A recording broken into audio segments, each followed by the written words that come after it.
Boa noite, irmãos. Me chamo Idelino, sou membro da Igreja Presbiteriana em Itaquá, também sou membro da UMP, uma mocidade de jovens, e também sou professor da Escola Bíblica Dominical da Igreja.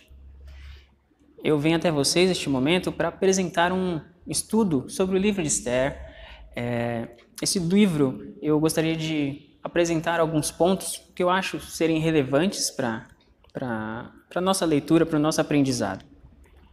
E para início, eu gostaria de dizer então que este é um livro do Antigo Testamento. Esse livro também ele apresenta alguns personagens principais, que nós já conhecemos, que é a própria Esther. Ele apresenta também Mordecai, Hamã e Assuero. O autor desse livro, ele não é conhecido ainda. Na verdade, ele não se faz conhecido. Mas na leitura podemos perceber que o autor ele era judeu e possuía grande conhecimento dos costumes e da região do império, como também ele tem um bom conhecimento do palácio do rei. A história ela ocorre no período do cárcere babilônico, ou seja, o povo de Israel ainda estava sob o domínio dos babilônicos e só foram libertados anos após a chegada de Ciro. Para este estudo, eu vou considerar que vocês, meus ouvintes, irmãos, já tenham feito a leitura deste livro. Caso contrário, eu peço que façam a leitura por ser um livro curto e também é um livro de fácil leitura. Neste livro, como eu disse, eu gostaria de destacar alguns pontos. Vou destacar nesse momento duas facetas que eu gostaria de apresentar. Seria a qualidade do povo judeu, que eu gostaria de quantificar, vamos dizer assim, a pureza do povo judeu, e também mostrar uma faceta da providência de Deus neste livro. Para início, então, vamos observar a qualidade do povo judeu.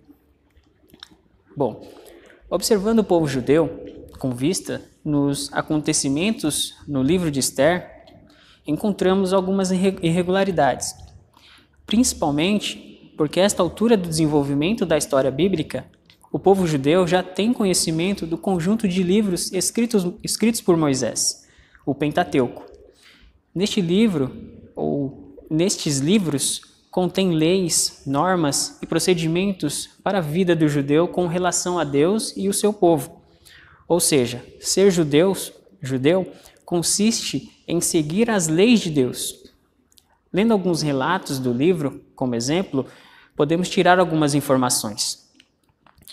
A exemplo, eu gostaria de destacar o texto de Esther, que está no capítulo 2, versículo 8, que diz o seguinte: Em se divulgando, pois, o mandato do rei e a sua lei, ao serem ajuntadas muitas moças na cidadela de Suzã, sob as vistas de Hegai, levaram também Esther à casa do rei, sob os cuidados de Hegai, guarda das mulheres. Gostaria de destacar também Esther, no capítulo 2, versículo 14, diz o seguinte: À tarde entrava e pela manhã tornava à segunda casa das mulheres, sob as vistas de Saagás, eunuco do rei, guarda das concubinas. Não tornava mais ao rei, salvo se o rei desejasse, ou ela fosse chamada pelo nome. E o último destaque em Esther, capítulo 10, versículo 3. Pois o judeu Mordecai foi o segundo depois do rei Assuero, e grande para com os judeus, e estimado pela multidão de seus irmãos, tendo procurado o bem-estar do seu povo e trabalhando pela prosperidade de todo o povo da sua raça. Bom, como eu disse anteriormente, há irregularidades nas ações dos judeus. Nos textos que li em Esther 2:8 e 2:14, nós vemos o relato de Esther e outras moças sendo levadas para Suzã, para um ajuntamento em que, dentre elas, uma poderá se tornar rainha, e em seguida vemos um relato que aponta que o rei possui relações com as concubinas. Bom, a ação de Mordecai de permitir sua filha de participar desse tipo de evento do rei, por assim dizer, demonstram sua falta com as leis de Deus, como podemos ver em Deuteronômio 7 e em Êxodo 20:14, são textos a exemplo para ver os estatutos da lei de Deus. E são textos tirados do Pentateuco também. Em Deuteronômio 7:3 diz o seguinte: nem contrairás matrimônio com os filhos dessas nações, não darás tuas filhas a seus filhos, nem tomarás suas filhas para teus filhos. Em Êxodo 22:16, se alguém seduzir qualquer virgem que não estava desposada e se deitar com ela, pagará seu dote e a tomará por mulher. Como disse, eles foram retirados do Pentateuco. O que quero dizer apresentando essas informações? Quero dizer é que o povo judeu, descrito no livro de Esther, é um povo que se comporta como um ímpio. Ou seja, eles rejeitaram a lei de Deus e agora vivem de acordo com suas próprias vontades. Tal é essa a imagem que se apresenta, que ao ler todo o livro, você não encontra nenhuma vez a menção do nome de Deus. O último exemplo que citei, Esther 10:3, o último versículo do livro, Mordecai aparece sendo engrandecido e sendo aquele que leva prosperidade ao povo, mas o nome de Deus não é enaltecido. Algo que não pode passar desapercebido é que o povo se declara ser judeu. O próprio versículo que lemos confirma, pois se inicia: pois o judeu Mordecai. Ou seja, o povo conhece Moisés, conhece Abraão, o povo conhece Deus e seus feitos. Bom, qualquer semelhança não é mera coincidência. Em nossos dias, muitos se declaram cristãos e conhecedores da palavra, mas ao mesmo tempo são relutantes em fazer parte do corpo de Cristo, ou seja, tornam-se desigrejados. Bom, essa é a realidade que encontramos no livro de Esther. Um povo que se declara judeu, mas vive como se o Deus que libertou Israel não existisse. Vivem por suas próprias forças. Eles oram e jejuam, mas depositam a sua fé na fé e não no Senhor.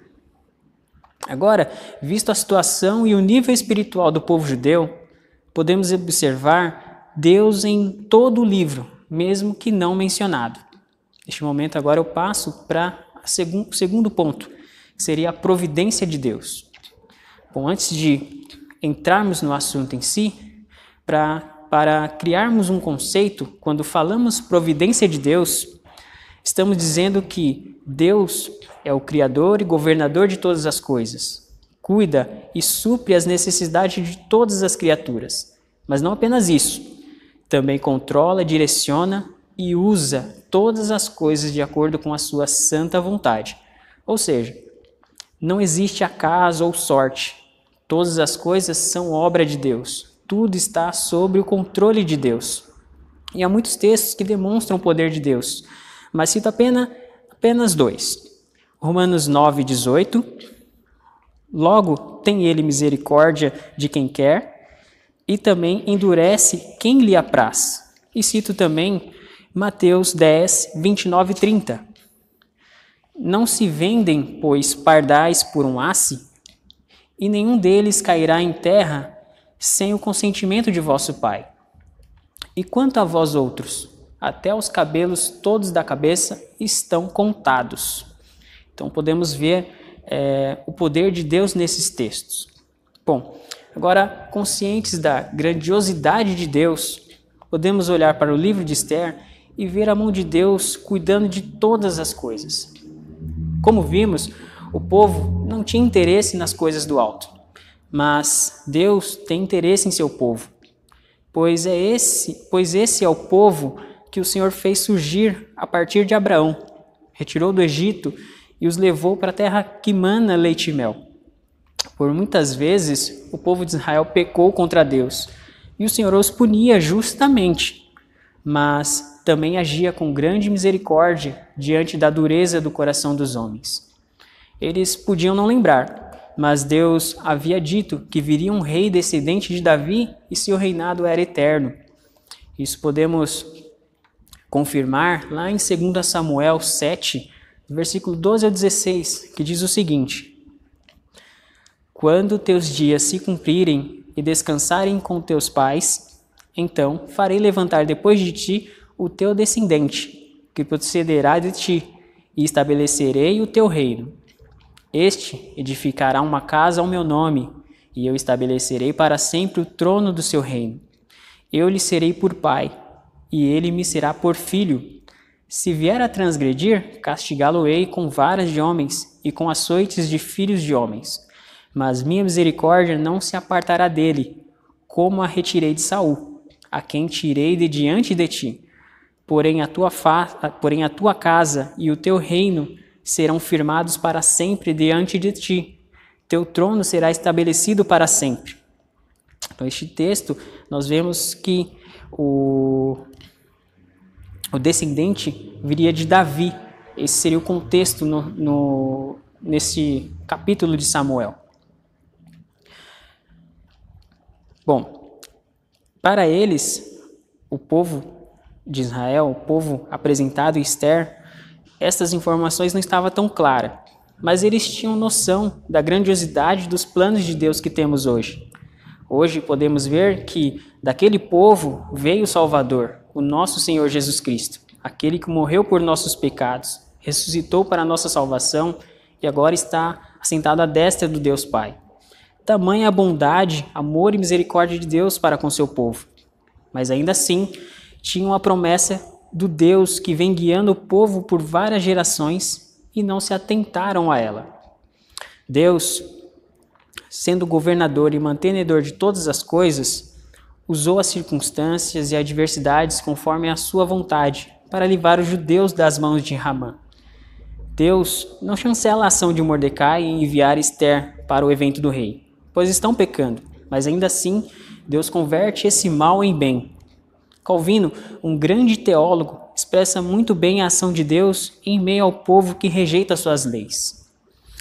Diz assim as palavras de Calvino: em seus eleitos, Deus cura estas enfermidades. Em outros, lhes freia em grau suficiente para que as suas efervescências não coloquem em perigo a preservação do universo. Assim, pois que uns por vergonha e outros por temor às leis, alguns homens não caiam em intermináveis perversidades, ainda que por si mesmos sejam incapazes de livrar-se da sua impureza. Há outros que, havendo percebido que uma vida virtuosa redunda em benefício próprio, chegam a alimentar determinados desejos de moralidade.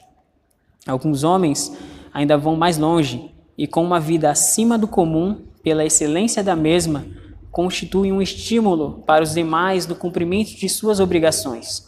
Assim Deus, por meio de sua providência, freia a perversidade de nossa natureza e impede que chegue a manifestar-se em atos externos, considerando que interiormente não haja purificado. Ou seja, Deus usa, direciona e controla todas as coisas. Para os ímpios, isso possa ser assustador, pois não importa para onde eles vão, eles sempre estarão nas mãos de Deus, e nada podem fazer contra aquele que é o juiz e aquele que é o executor. Ao passo que os crentes se sentem confortados, pois a mão que os sustenta, a mão que os sustém, é a mão de Deus Pai. Em João 10, 28 e 29, nos confirma isso e diz: Eu lhes dou a vida eterna, jamais perecerão, e ninguém as arrebatará de minha mão. Aquilo que meu Pai me deu é maior do que tudo, e da mão do Pai ninguém pode arrebatar. Que Deus em Cristo nos abençoe, irmãos.